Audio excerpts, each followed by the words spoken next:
여러분, 이스라엘은요 솔로몬 왕 이후에 두 나라로 갈라지게 되어집니다. 그 이유는 우리가 성경을 읽어보신 분들은 아시겠지만 바로 솔로몬의 죄악 때문이었어요. 수많은 이방 여인들과 정략 결혼을 하고, 그리고 그 여인들이 가지고 온 우상이 이스라엘 가득했거든요.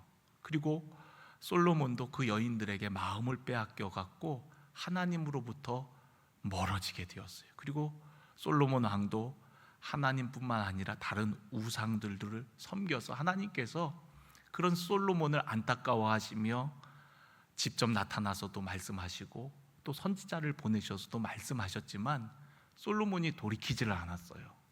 결국 그러한 죄의 결과로 나라는 갈라지게 되어집니다. 솔로몬 왕의 아들인 르호보암 때에 나라가 두 동강이가 나게 되어지죠. 그래서 북쪽은 에브라임 지파를 중심으로 해서 북이스라엘을 하고, 남쪽은 유다 지파와 베냐민 지파 두 지파만 연합이 되어서 남유다라고 부르게 되어집니다. 북이스라엘은 기원전 722년에 아수르에 의해 멸망하게 됩니다. 안타깝게도 북이스라엘의 지도자들, 왕들은 다 한결같이 악했어요. 그리고 하나님이 기뻐하시는 일들을 하지 않고 우상을 숭배하고 또 자신들의 그런 어떤 제단을 만들어서 종교를 통해서 자신들의 사리 사욕을 채우기만 했어요. 그래서 결국에는 북이스라엘은 남유다보다 한 136년 정도 일찍 멸망에 이르게 됩니다. 아수르에 의해서. 그리고 남유다는 586년에 바벨론에 의해서 멸망하게 되어지죠. 그런데 한 번에 멸망한 게 아니라 바벨론에 의해서 세 번에 의해서 침공을 당하고, 침공을 당할 때마다 왕이 죽임당하거나 또 포로로 끌려가면서 그렇게 세 번에 걸쳐서 왕뿐만 아니라 수많은 백성들이 바벨론의 포로로 끌려가게 됩니다.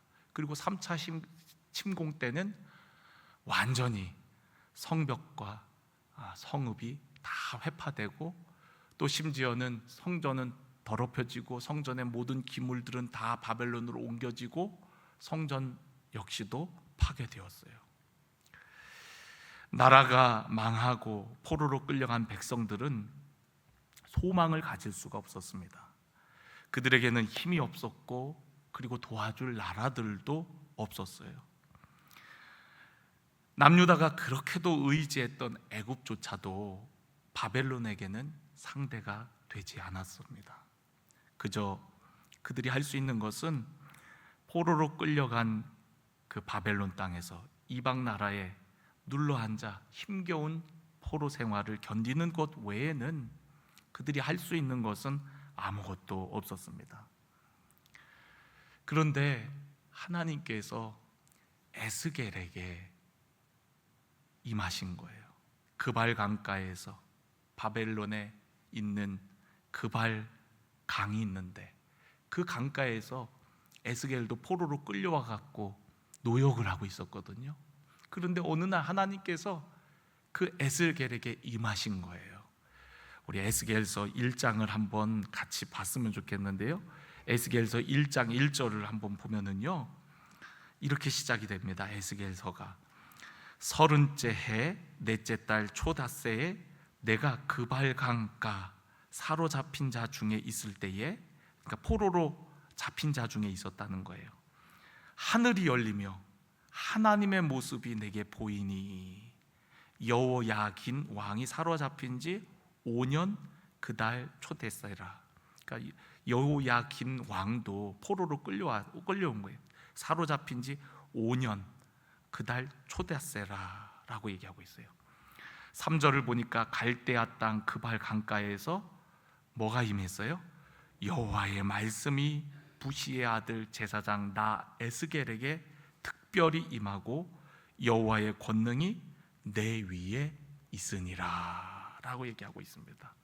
그러니까 그발 강가에 노역을 하고 있던 이 부시의 아들 제사장 에스겔에게 하나님의 영이 임한 거예요. 그리고 하나님께서 그에게 말씀하시기 시작합니다.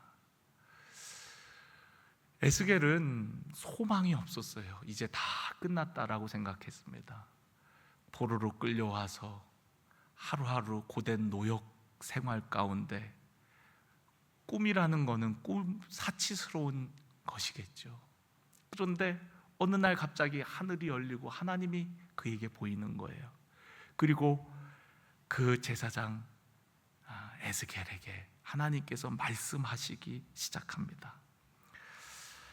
여러분, 하나님께서 그에게 보여주시고 환상을 통해서 보여주시고 말씀하시는 그 말씀의 주된 내용은 회복될 이스라엘의 모습이에요. 회복될 이스라엘의 모습을 보여주시고 또한 그에게 말씀해 주시는 겁니다. 꿈꿀 수 없을 때 하나님께서는 그에게 나타나셔갖고 환상을 보여주시고 말씀으로 역사하시는 거예요. 오늘 말씀도 그러한 말씀입니다. 오늘 우리가 읽은 말씀도 보면은 나라가 다 망했는데 다시 돌아오게 할 것이라는 거예요. 사방에서 모아서 고국 땅으로 돌아가게 할 것이다. 뿐만 아니라 너희들 이전에는 나라가 나뉘어져 있었는데 이제는 하나가 되게 하겠다. 그리고 한 다스리는 자를 내가 세우겠다.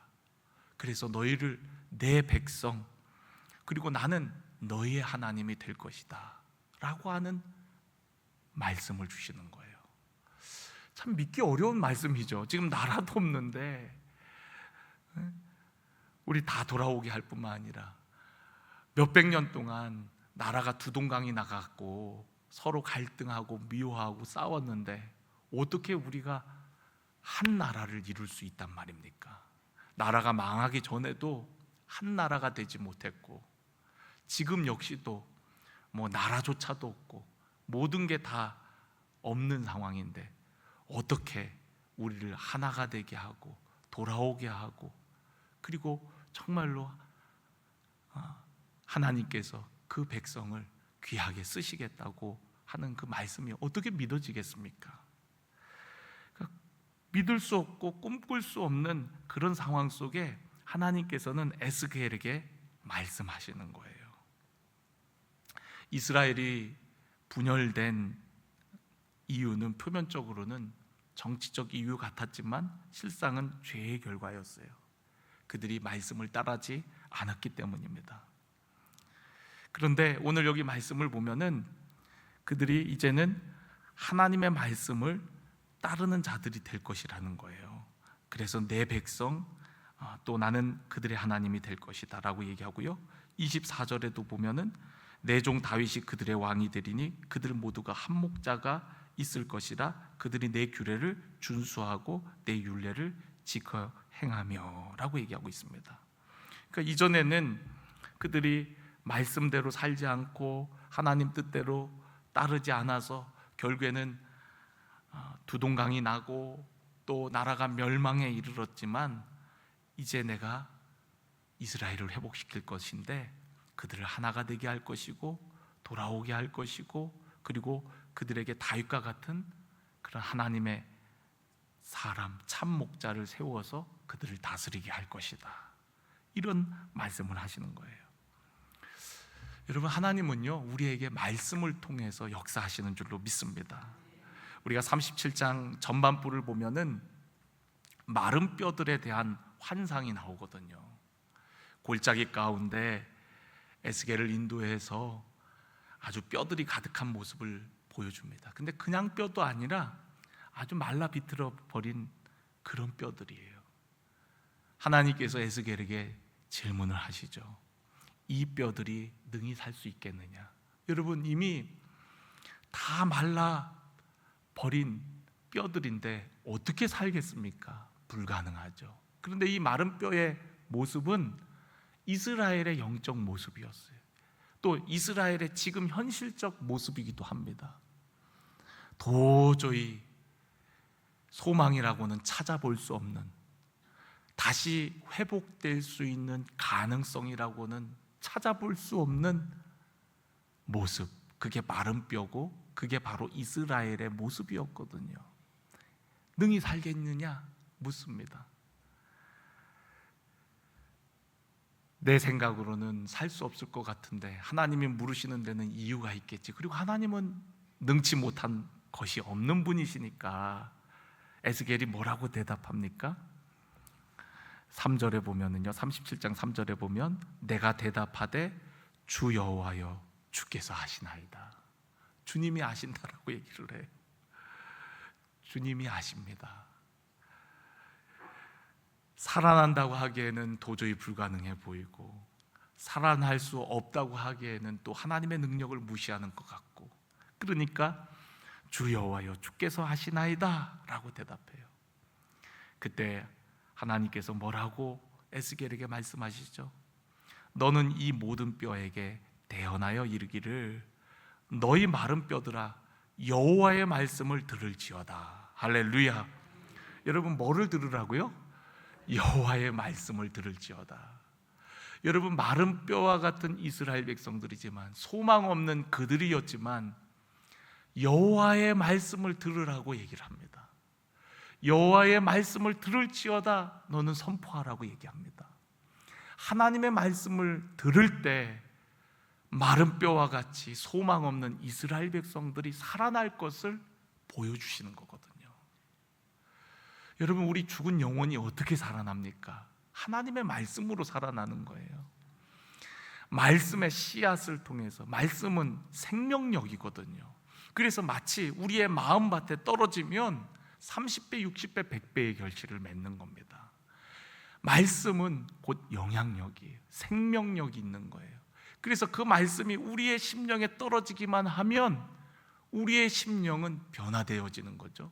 소망 없는 자들이 소망을 갖게 되고, 고통 가운데 있는 자들이 치유함을 입게 되어지고, 연약했던 자가 강건함을 입게 되어지고, 말씀이 곧 하나님이고 생명이고 능력이라는 거예요.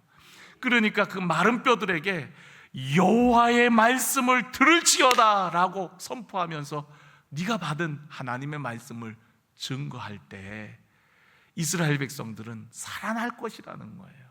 할렐루야. 저 역시도 하나님의 말씀이 제게 소망이 되었습니다. 시편 말씀에 주의 말씀이 내게 소망이 되었나이다. 시편 119편에 그런 말씀이 있거든요. 소망 없는 내 인생 가운데 하나님의 말씀이 어느 순간 들려졌어요. 그리고 그 말씀이 내 안에 살아 움직여서 좌우의 날선 어떤 검과 같아서 내 마음의 굳은 살들을 다 털어내고 하나님을 향한 새 마음을 주셔서 하나님을 알도록 하게 하시고 하나님을 내 마음에 모시도록 하고 하나님으로 충만한 인생을 살게 하셨단 말이에요. 그러니까 말씀은 우리 마음을 변화시키는 거예요. 소망 없는 우리들에게, 꿈이 없는 우리들에게 하나님의 말씀이 선포되어질 때 그 말씀이 우리의 심령의 굳은 살들을 다 토려내고 새롭게 해서 우리를 다시금 영적으로 살아나게 하시는 거거든요. 저는 오늘 여러분들이 하나님의 말씀을 귀하게 여기시기를 간절히 원합니다. 정말 말씀을 귀중하게 여기고 말씀, 영의 양식을 날마다 꼭꼭 씹어서 아멘 아멘 하면서 여러분 그 말씀을 받아 누리시기를 주의 이름으로 간절히 축원합니다.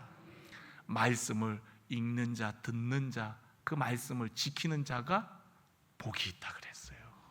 여러분, 오늘도 말씀이 여러분의 삶에 능력이 되기를 간절히 원합니다. 제가 언제도 말씀드렸듯이 우리 어렸을 때는 그렇게 동네 깡패들이 그렇게 많았어요.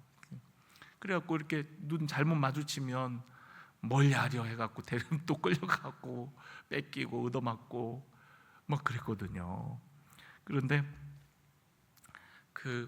우리 전도사님이 뭐라고 한 번은 얘기하냐면 이 성경책을 아주 귀중하게 여기면 이 성경책이 말씀이 우리를 지켜줄 거라는 거예요. 그래갖고 성경책을 항상 가슴에 품고 다니고 또 무슨 일이 있을 때도 성경책을 안전한 데다가 두고 그렇게 하면은 또 싸움에서 이길 수 있다고. 그 어린 나이에 제가 얼마나 그 말씀이 그대로 믿어졌으면 항상 성경책을 그래서 가지고 다녔어요. 정말로. 그래서 저는 학교 갈 때도 어디 갈 때도 항상 성경책을 귀하게 여겼어요. 학교 가서도 항상 먼저 가면 성경책부터 꺼내갖고 이 책상 밑에다가 먼저 놓고, 그리고 쉬는 시간마다 꺼내서 읽어보고, 또 점심시간 때 또 성경 많이 읽고, 성경을 귀중하게 여겼단 말이에요. 말씀이 곧 능력이니까 여러분 말씀을 귀하게 여기세요. 하나님 말씀을 항상 가지고 다니면서 여러분 사모하세요. 마치 말씀을 들고 다니는 거를 주님을 모시고 다니는 그런 마음으로 여러분 이 말씀을 귀하게 여기세요. 여러분 무디 목사님이 그 고아원에 운영하는 고아원에 불이 났다잖아요. 근데 무디 목사님이 그 위험한데 들어가갖고 뭘 들고 나오셨어요. 들고 나온 게 뭐였어요? 성경책이었어요. 돈을 들고 나온 것도 아니고 보시던 성경책을 들고 나오셨단 말이에요. 우리 요한 웨슬레 목사님도 한 권의 사람이 되라고 했어요. 그러니까 말씀의 사람, 성경의 사람이 되라고 하는 거죠. 이 성경 안에 모든 보화와 능력이 다 있는 거예요. 그래서 여러분 성경을 귀하게 여기고요, 저는 여러분들이 성경이 무겁다고 해서 가지고 다니는 일을 게을리하거나 소홀히 하지 않았으면 좋겠어요. 교회 오면은 이 앞에 다 띄워주잖아요. 그래도 내가 보는 성경책에 있는 게 좋지. 여러분 그렇지 않습니까? 안 그래요? 띄워주는 것도 보고 또 내가 또 찾아보기도 하고. 여러분 말씀을 귀하게 여기셨으면 좋겠어요. 소망 없는 자에게 들려지는 말씀은 다시금 소망을 갖게 할 뿐만 아니라 그 말씀 자체가 생명이요 능력이었던 거예요. 오늘 특별히 이 에스겔 선지자를 통하여서 하나님께서는 특별한 예언의 말씀을 전하도록 합니다. 16절을 보니까 인자야 너는 막대기 하나를 가져다가 그 위에 유다라고 쓰고 또 다른 막대기에는 에브라임이라고 쓰고, 그리고 그 막대기를 서로 합하여 하나가 되게 하라. 내 손에서 둘이 하나가 되리라 라고 말씀하고 있어요. 그러면 그렇게 두 막대기를 하나로 묶어 갖고 다니는 모습을 보면, 아니 그거 뭐 하는 거예요? 그거 왜 갖고 다니는 거예요? 그거 왜 막대기를 그렇게 연결해 갖고 그렇게 가지고 다니는 거예요? 사람들이 이렇게 묻지 않겠냐? 그러면 그때 이렇게 얘기를 하라는 거예요. 19절을 보니까 주 여호와께서 이같이 말씀하시기를, 역시 말씀하시기를, 하나님의 말씀을 전하는 거예요. 내가 에브라임의 손에 있는 바 요셉과 그 짝 이스라엘 지파들의 막대기를 가져다가 유다의 막대기에 붙여서 한 막대기가 되게 한즉 내 손에서 하나가 되리라 하셨다 하라. 할렐루야. 여러분 유다 막대기에 이걸 붙여갖고 결국에는 하나가 되게 하리라. 근데 누구의 손에서요? 내 손에서 하나님의 손에서 하나가 되게 하리라. 여러분 이 유다 막대기에 에브라임의 막대기를 붙여갖고 하나가 되리라. 여러분 이 말씀은요 영적 이스라엘과 또한 모든 민족들이 거기에 연결되어서 하나가 되어지는, 그리스도 안에서 만물이 통일되어지는 그 말씀을 우리에게 말씀하는 거예요.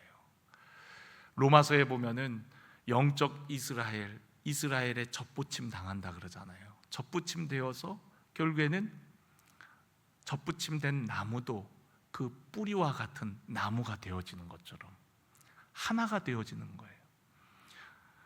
예수 그리스도 안에서 만물이 통일되게 하려 함이라. 우리가 그리스도를 통해서 우리가 서로 다른 민족이지만 그리스도 안에서 하나의 백성, 하나의 민족이 되게 하시겠다는 더 큰 영적인 의미들이 있는 거죠. 또한 유다 백성뿐만 아니라 이스라엘 12지파가 하나 되겠다는 말씀이기도 하고요. 그런데 더 큰 의미로는 우리에게는 바로 예수 그리스도, 유다의 사자이신 예수 그리스도를 통해서 만물이 통일되게 하는 그런 놀라운 하나님의 그런 말씀, 회복의 말씀을 선포하도록 하신 거예요. 여러분, 누구의 손에서요? 하나님의 손에서. 하나님의 인도 아래 하나가 될 것임을 우리에게 말씀하고 있는 거예요. 저는 오늘 우리가 이 말씀을 믿고 이 말씀이 우리 민족에게 적용되길 원하고요, 그리고 우리 그리스도인들, 영적 이스라엘인 우리들을 통해서 많은 민족이 접붙임되어서 하나가 되어지는 하나님의 백성, 주 예수께서 다스리시는 하나님의 나라를 이루어 나가는 우리 모두가 되어지기를 주의 이름으로 간절히 축원합니다.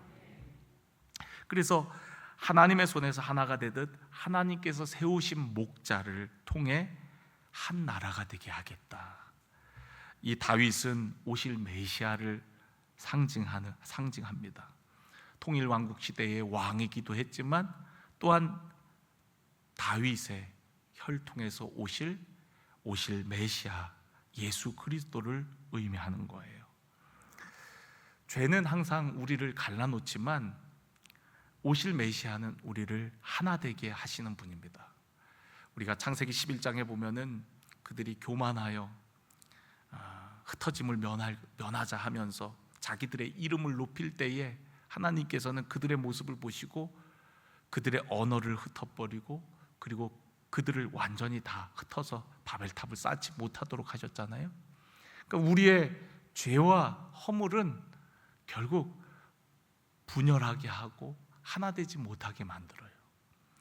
죄가 들어오면서 하나님과 우리와의 관계가 깨어지고 죄의 담이 생겨나게 되었고요, 죄가 들어오니까 아담과 하와의 관계가 서로의 책임을 돌리는 그런 관계가 되었고요, 내 뼈 중에 뼈요 내 살 중에 살이라고 했다가 저 여자가 이렇게 바뀌는 겁니다.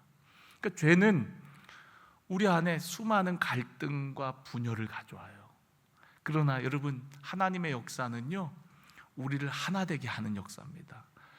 두 번째 아담이신 예수 그리스도께서 오셔갖고 십자가를 통해서 원수되었던 우리들 하나님과 화목하게 하셨고요, 십자가를 통해서 유대인과 이방인을 하나 되게 하셨고, 십자가의 은혜로 말미암아 주인과 종이 하나 될 수 없는데 하나 되게 하셨고, 그리스도 안에서 하나 되고 통일되게 하시는 역사, 이것이 바로 하나님의 역사요, 예수 그리스도를 통해서 이 땅에 이루어 나가는 놀라운 역사인 줄로 믿습니다.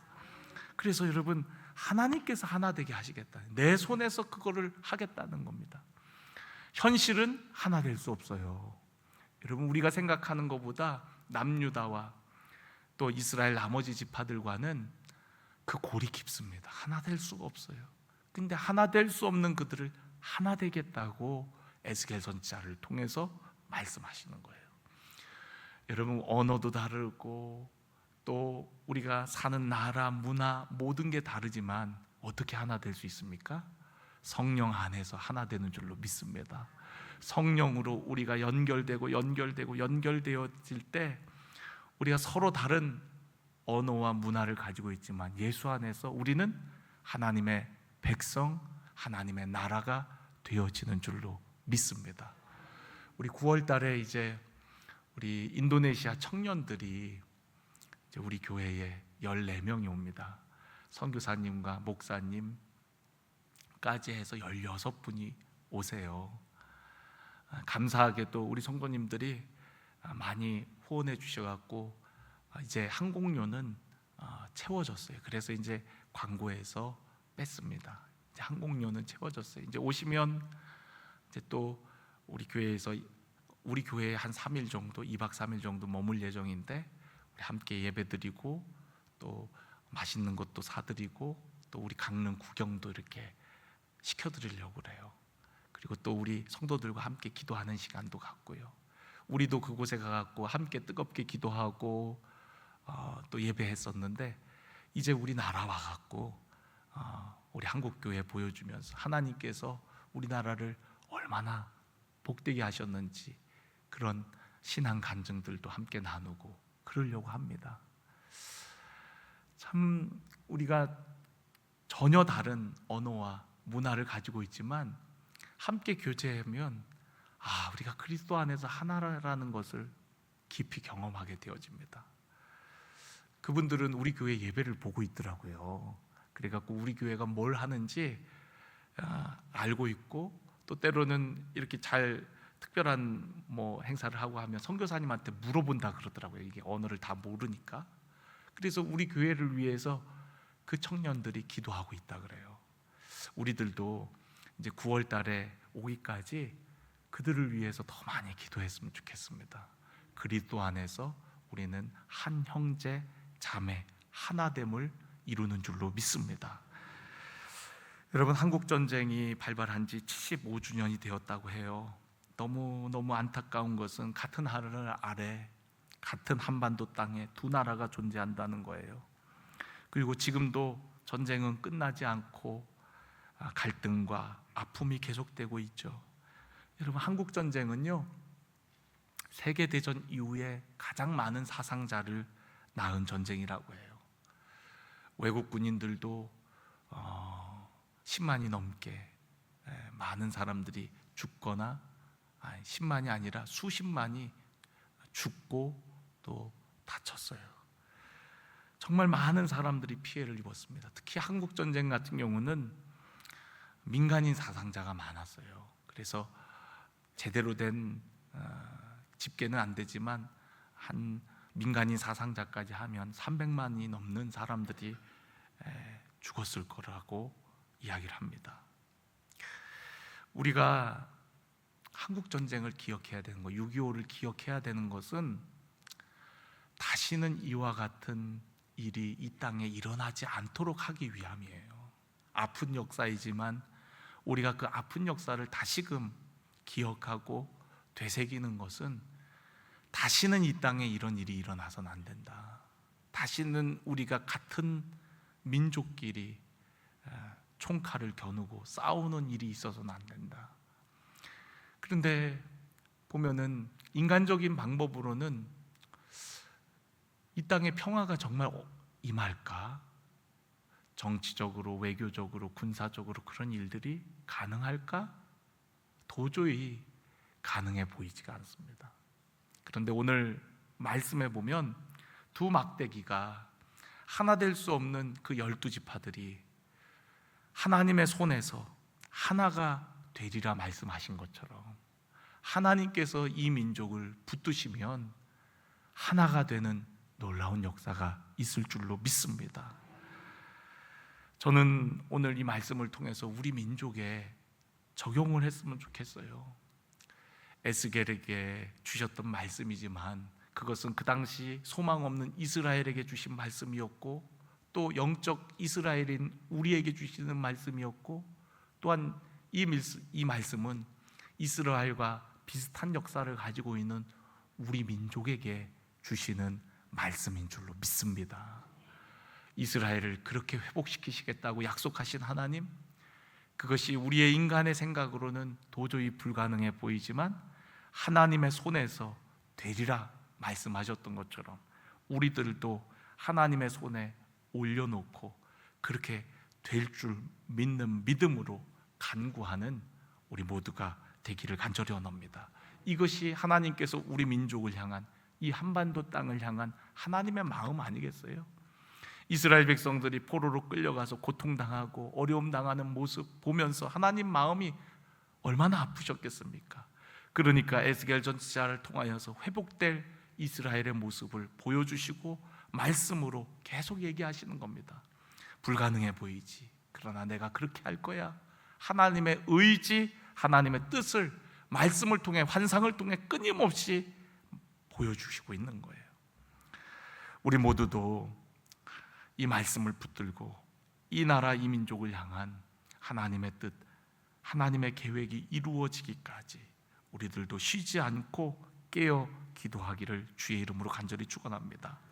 그렇다면 우리가 어떻게 기도해야 될까요? 저는 말씀을 묵상하면서 여러분들과 이렇게 기도했으면 좋겠다라는 마음으로 세 가지를 좀 간단하게 나누려고 그래요. 첫 번째는 먼저 우리의 죄악을 회개하며 기도했으면 좋겠어요.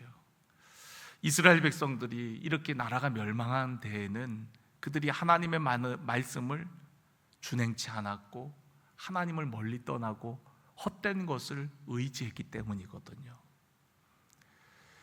우리 민족도 마찬가지입니다. 하나님의 특별한 은혜 가운데 광복을 맞았지만 우리는 하나님 은혜에 감사하기보다 서로 싸우고 다투고 그리고 헛된 것들을 자랑하고 의지했어요. 우리가 하나님 말씀에 철저히 순종하지 않고 살았던 우리들의 모습을 회개했으면 좋겠어요.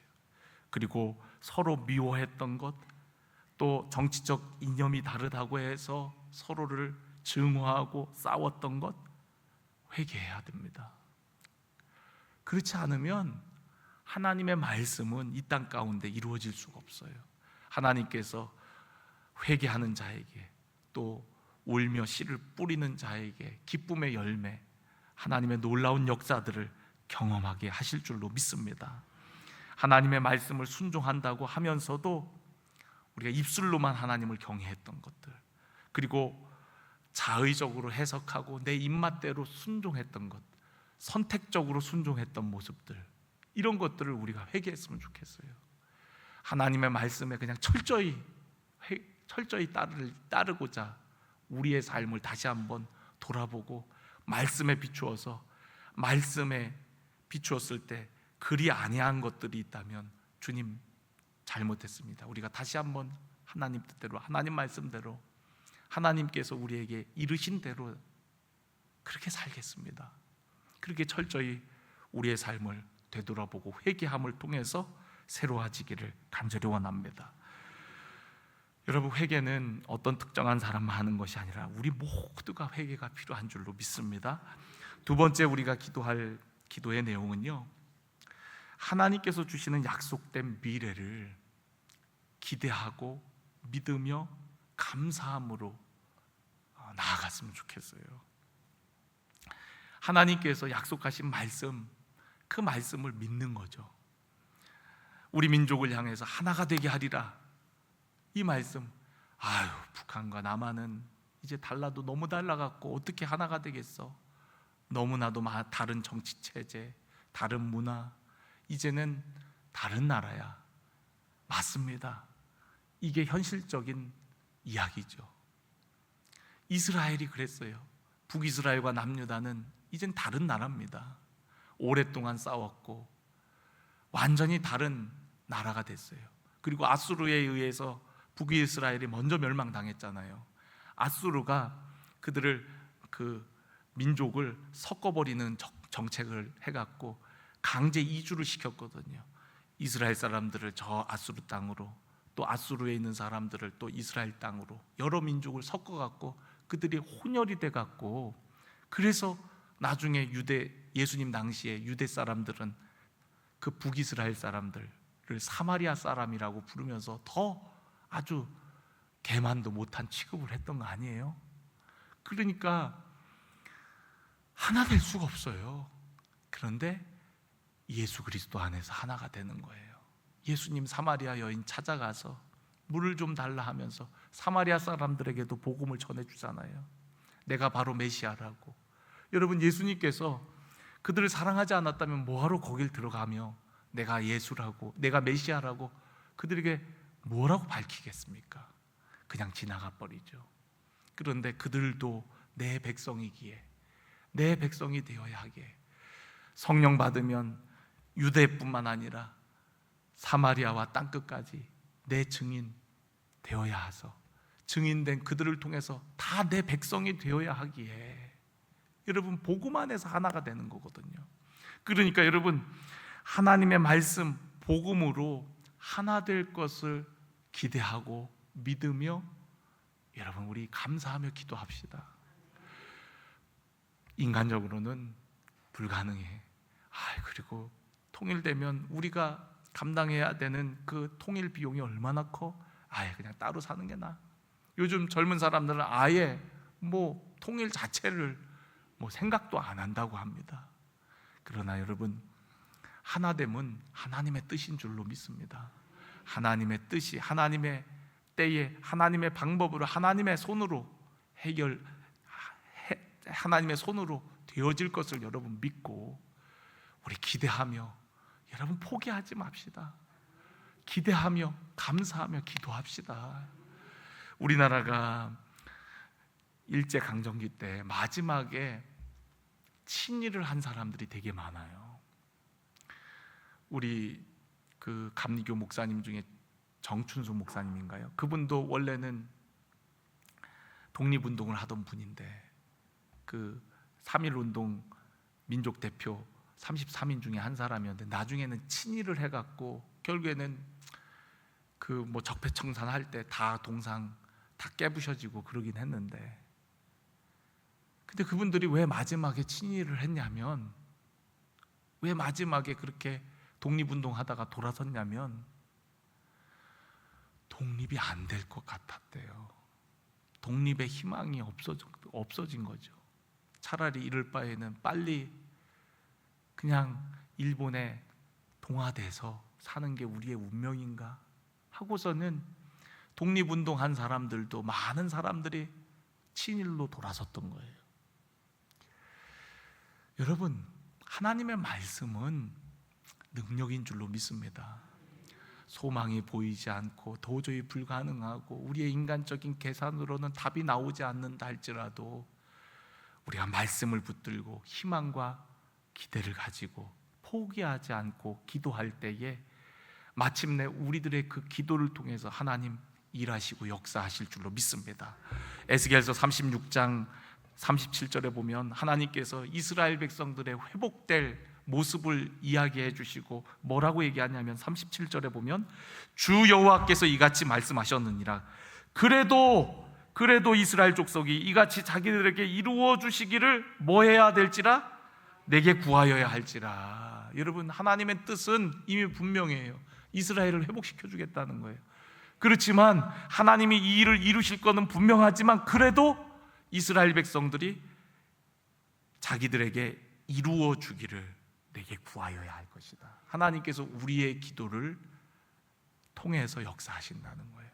그래서 여러분, 아무리 불가능해 보여도 우리 남과 북 하나가 되도록, 통일이 되도록 저 북한 땅을 위해서 여러분 포기하지 않고 간구하는 우리 모두가 되기를 간절히 원합니다. 마지막으로는요, 우리 한 사람 한 사람이 평화의 도구가 되도록 기도합시다. 우리는 지금 수많은 분열과 갈등 사회를 겪고 있어요. 정치적 이념을 따라 진보와 보수, 또 노사 갈등, 또 우리 사회의 여러 계층 간의 갈등들을 겪고 있죠. 또 교회 안에서도 뭐 크고 작은 갈등들을 겪어요. 먼저 온 자와 나중 온 자. 또 무슨 갈등이 있을까요? 교회. 우리 교회 갈등이 생각이 안 나네. 우리 교회는 별로 없나 봐요. 어쨌든 그런 크고 작은 갈등들이 있거든요. 그런데 여러분, 우리를 하나님께서 먼저 부르신 것은 우리를 화평의 메신저로 사용하시기 위해서 우리를 부르셨다 그랬잖아요. 그러니까 여러분, 우리는 그 사명을 감당해야 돼요. 한국 교회가 갈라진 이 시대에 사람들의 마음을 메우고 보듬고 그리고 하나됨을 위하여 힘쓰는 우리 교회와 우리 성도들의 삶이 되어지기를 간절히 원합니다.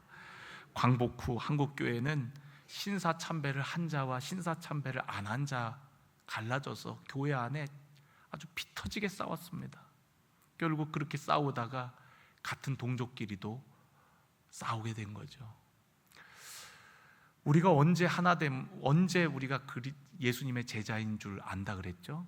우리가 서로 사랑할 때라고 했어요. 그래서 우리가 서로 사랑하고 하나 되는 것이 얼마나 중요한지 모릅니다.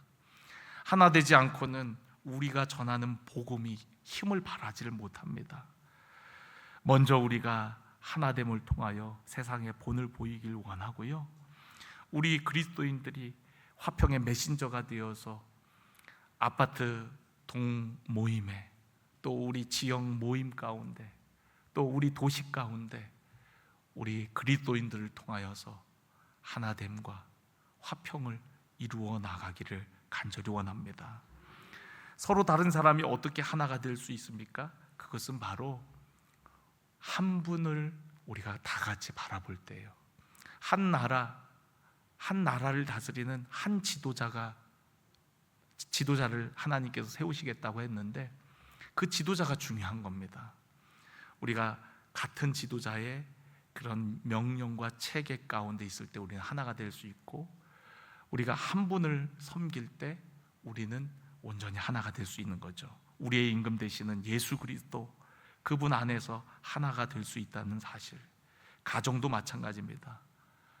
부부는 살아가면 살아갈수록 서로의 다름을 너무나도 깊이 경험하게 되어져요. 그런데 여러분, 부부가 어떻게 하나됨을 이룰 수 있습니까? 우리 가정의 주인이신 예수님을 바라볼 때 우리 부부와 가정은 하나가 될 수 있는 줄로 믿습니다. 여러분, 편을 가르지 마세요. 편을 가르는 것은 하나님이 기뻐하지 않는 일입니다. 우리는 같은 편이라는 사실을 여러분 잊지 마세요. 교회 안에도 목사님 편이 아닌 사람, 여러분 이런 생각 자체를 버리셔야 됩니다. 우리는 다 주님의 백성이요, 주님의 자녀요, 주님의 몸된 지체라는 사실을 잊어서는 안 됩니다. 성령 안에서 하나됨을 힘쓰라고 우리에게 당부했어요. 오늘도 우리가 하나됨을 통하여서 세상 가운데 거룩한 영향력을 끼치는 화평의 메신저들이 되어지기를 주의 이름으로 간절히 축원합니다.